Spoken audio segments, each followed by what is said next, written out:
जब काम हम करते हैं और हमें अनफॉर्चुनेटली आज की तारीख में हलाल और हराम का डिफरेंस ही नहीं पता, हम जस्ट बिकॉज हम थोड़ा सा हराम की तरफ जाना चाहते हैं तो हम उसके अंदर अपनी मजबूरियां लेके आ जाते हैं कि अरे ये अभी सभी तो ले रहे हैं, अगर हम नहीं लेंगे तो मेरा भी घर का कैसे होगा, अभी स्कूल में इतनी फीस देनी होती है वो कैसे होगा। बाकी आप इतनी सारी चीजें एक्चुअली शैतान आपके सामने लाके खड़ा कर देता है कि आप वो डिफरेंस ही समझना भूल जाते हो, जिसमें से मैं एक थी।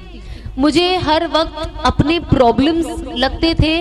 कि यार ये तो प्रॉब्लम मेरा बहुत बड़ा है, ये तो ऐसे ही सॉल्व होगा, अगर मैं ये अभी छोड़ दूंगी तो मैं ये काम कैसे कर पाऊंगी, मेरा तो सोर्स ऑफ इनकम यही है। तो आई थिंक